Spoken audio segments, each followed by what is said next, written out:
Welcome into Full Sail Live. I'm Michael Vick with your 6 o'clock sports update. With the July 15th NFL deadline officially upon us, some players are cashing in record-setting fashion, while others may be left wondering what the future holds.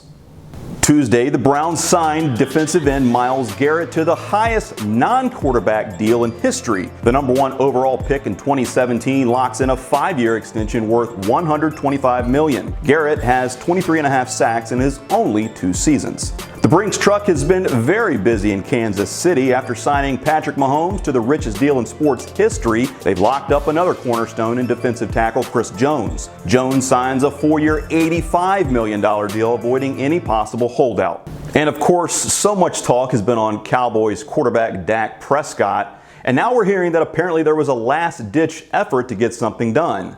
According to NFL Network's Jane Slater, there was talk about a contract that would have paid Prescott about $34 million a year with $110 million guaranteed. The two sides just ran out of time. All quite interesting when you think about the fact that we've been talking about this for almost 2 years. Sentiment isn't good among Dak's circle, his own brother tweeting this out just after the deadline passed.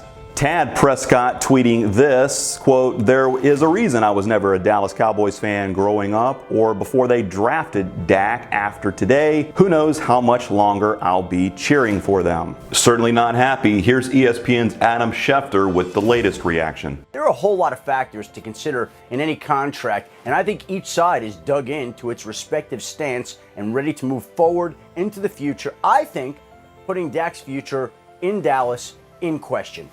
Dak is one of 12 players to play on the franchise tag in the upcoming season. That's the most since the franchise tag started in 1993. Certainly could be linked to all the uncertainties surrounding the 2020 season. The NFL and the NFLPA are currently negotiating terms for a return.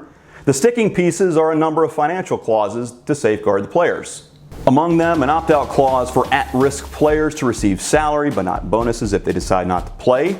An opt-out clause for players without risk families to earn an accrued season and benefits if they decide not to play. And an opt-out clause for players who leave the team after reporting, terms uncertain. A $250,000 stipend guaranteed to all players if they show up to camp and everything is shut down because of COVID-19 reasons. That amount rises to $500,000 if the season starts only to be shut down. Already, teams are announcing their plans for fans this season. Tuesday, city officials said the Philadelphia Eagles plan to play their home games with no fans in the stadium, although no official decision has been made yet.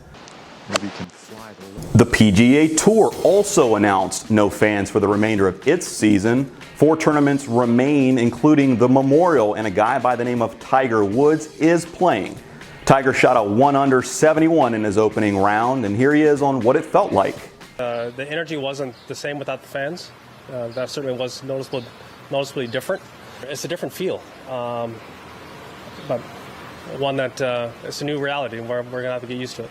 The MLS is back tournament is in action tonight. Orlando City plays host to New York City FC. Highlights of that game at 11.